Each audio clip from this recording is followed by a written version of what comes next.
Thin layer air drying. तो thin layer air drying है क्या, इसको हम किस तरह से डिफाइन कर सकते हैं।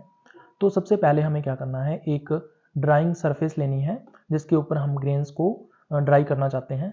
अब उसके ऊपर हम क्या करेंगे, ग्रेन्स को स्प्रेड कर देंगे। हमें स्प्रेड इस तरह से करना है कि एक यूनिफॉर्म लेयर जो है या थिन लेयर जो है वो ग्रेन्स की बनकर रेडी हो जाए। अब हमें क्या करना है, उसके ऊपर से ड्राई एंड हॉट एयर जो है वो फ्लो करवानी है। इससे होगा क्या, जो मॉइस्चर होगी ग्रेन्स के अंदर वो इवेपोरेट हो जाएगी और एयर के अंदर एंटर कर जाती है। तो ये पूरे का पूरा प्रोसेस रहता है थिन लेयर एयर ड्राइंग के अंदर। अब इस प्रोसेस को अपने डिटेल में देखें अगर अपने, तो हम लोग क्या करेंगे, एयर लेते हैं जो कि कैसी हो, वार्म हो और ड्राई हो। ड्राई होने का मतलब ये है कि इसमें मॉइस्चर का जो कंटेंट है वो बहुत ही कम रहता है। अब इस एयर को हम क्या करते हैं, ग्रेन्स के ऊपर से ब्लो करवाते हैं, यानी कि फ्लो करवाते हैं इसका। ऐसा करने से क्या होगा, जो ग्रेन्स के अंदर मॉइस्चर होती है वो सबसे पहले क्या करती है, सरफेस पर आ जाती है। और सरफेस पर आने के बाद जब ये moisture dry and warm air के कांटेक्ट में आती है तो डिफ्यूजन के द्वारा ये यहाँ से इवेपोरेट हो जाती है और इस ड्राई एंड वार्म एयर के अंदर चली जाती है, जिससे ये एयर मॉइस्ट हो जाती है। तो ये पूरे का पूरा प्रोसेस रहता है इसके अंदर। डायग्राम से इसको समझ सकते हैं हम लोग। तो हमने एक सरफेस ली है जिसको हम ड्राई सरफेस कहते हैं।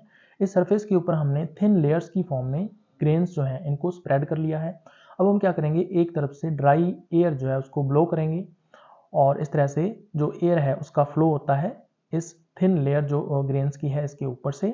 इससे होगा क्या, जो मॉइस्चर होगी ग्रेन्स के अंदर वो इस ड्राई एयर के अंदर एंटर कर जाती है, जिससे ये जो एयर है वो मॉइस्ट एयर में कन्वर्ट हो जाती है।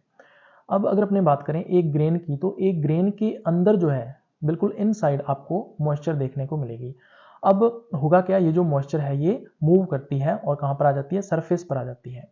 जब अपने ड्राई एयर जो है वो इसके इन ग्रेन्स के ऊपर से फ्लो करते हैं, तब ये जो सरफेस पर मॉइस्चर अवेलेबल है ये मॉइस्चर एयर के अंदर एंटर कर जाती है और जो फाइनली बाहर एयर निकलेगी वो मॉइस्ट एयर होगी। तो इस तरह से पूरे का पूरा प्रोसेस रहता है इसमें। अब इसके बेनिफिट्स क्या हैं, तो सबसे पहला तो ये है कि इसमें यूनिफॉर्म एंड फास्टर ड्राइंग होती है। यूनिफॉर्म का मतलब ये है कि सभी के सभी ग्रेन्स जो हैं वो एक ही साथ ड्राई हो जाएंगे। दूसरा फास्टर, फास्टर का मतलब बहुत ही कम टाइम के अंदर हम लोग जो ड्राइंग है ग्रेन्स की वो कर सकते हैं। दूसरा बेनिफिट आता है कि क्लम्प्स का फॉर्मेशन नहीं होता है। नॉर्मली क्या होता है, जब हम ग्रेन्स को ड्राई करते हैं तब वहाँ पे क्लम्प्स बन जाते हैं, ग्रुप्स बन जाते हैं ग्रेन्स के, तो वो यहाँ पर नहीं बनेंगे। इसके अलावा अनइवन ड्राइंग, अनइवन का मतलब ये है कि जो ग्रेन्स हैं वो कहीं पर तो ड्राई हो गए, कहीं पर नहीं हुए।